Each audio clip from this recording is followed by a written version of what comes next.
Submarine টার্মিনালের দায়িত্ব দিতে সরকার এখন মরিয়া।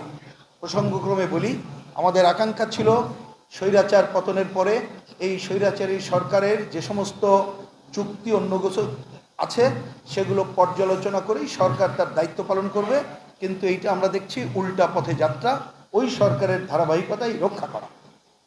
সরকারের এই এখতিয়ার বহির্ভূত কর্মকাণ্ড সর্বস্তরের জনগণের মধ্যে গভীর উদ্বেগ সৃষ্টি করেছে।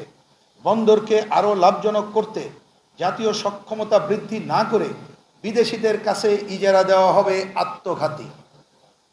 কারণ এর ফলে বন্দরের মতো গুরুত্বপূর্ণ জাতীয় সম্পদের উপর বিদেশি কর্তৃত্ব প্রতিষ্ঠিত হবে।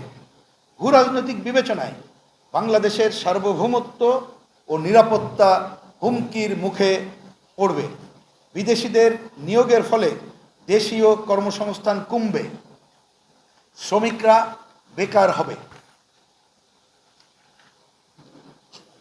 আমরা জানি এই বন্দরে দীর্ঘদিন ধরে মাফিয়া চক্র তৈরি হয়েছে, এটা ঠিক। আমরা তাই দাবি করি, আমরা তাই বলতে চাই, এরাই বন্দরের নিয়ন্ত্রণ প্রতিষ্ঠা করছে। আমাদের বক্তব্য হলো, আমরা বন্দরের মাফিয়াতন্ত্র উচ্ছেদ করে দক্ষ ও দুর্নীতিমুক্ত অবস্থা নিশ্চিত করতে চাই এবং চট্টগ্রাম বন্দর কর্তৃপক্ষের নিয়ন্ত্রণ প্রতিষ্ঠার আহ্বান জানাই। দেশি বিদেশি বেসরকারি কোম্পানিকে ইজারা না দিয়ে রাষ্ট্রীয় কর্তৃপক্ষের মাধ্যমে বন্দর পরিচালনা করাই যথাযথ। বিভিন্ন দেশের অভিজ্ঞতা বলে এ ধরনের বেসরকারিকরণ মানে তারা যেটা করতে চাইছে লিজ দিয়ে, আমরা সেটাকেই বলছি, ব্যয় বৃদ্ধি সহ আর্থিক ঝুঁকি ও দায় বৃদ্ধি করবে। আর শেষ পর্যন্ত বাংলাদেশকেই এর খেসারত দিতে হবে। সর্বোপরি এই ডিপি ওয়ার্ল্ড কোম্পানির সঙ্গে মার্কিন নৌবাহিনীর চুক্তি ও সংশ্লিষ্টতা রয়েছে, যা ওই কোম্পানির ওয়েবসাইটে উল্লেখ আছে।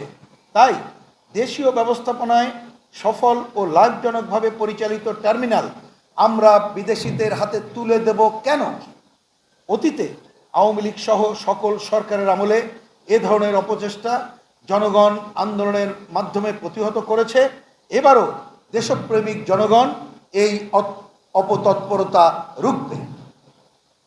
আমরা এটা ব্যাখ্যায় যাচ্ছি না, আপনারা জানেন 2000 সালের পরে এসএসএ কোম্পানিকে 200 বছরের লিজ দেওয়ার জন্য তারা প্রচেষ্টা নিয়েছিল। আমরা আন্দোলন করেছিলাম, একই সাথে আইনগতভাবে মোকাবেলা করে তাদেরকে আমরা প্রতিহত করেছিলাম। এর আগেও নানা ধরনের তৎপরতা এগুলো ছিল। সাংবাদিক বন্ধুগণ, বর্তমান সরকার মায়ানমারের রাখাইনে কথিত মানবিক করিডোর বা ত্রাণ চ্যানেল দেওয়ার ঘোষণা দিয়েছে। এটা জানেন, আমাদের পররাষ্ট্র উপদেষ্টা এটা বলেছেন যে এটা আমাদের নীতিগত সিদ্ধান্ত আমরা নিয়েছি। আপনারা জানেন নিরাপত্তা উপদেষ্টা তিনি বলেছেন করিডোর তো না, চ্যানেল দেব। আপনারা জানেন যে এই সরকারের প্রেস সচিব বলেছেন সব এখতিয়ার নাকি তাদের আছে। আবার কেউ বলার চেষ্টা করেছিল তো আমাদের কারণে হয়নি, এটা জাতিসংঘ বলেছে বলে করব। আর জাতিসংঘের আবাসিক প্রতিনিধি বললেন যে না, আমরা এটা বলি নেই, এটা সরকারি এই চ্যানেল বা করিডোর নিয়ে আলোচনা করছে, সেটাই আমরা বলেছি।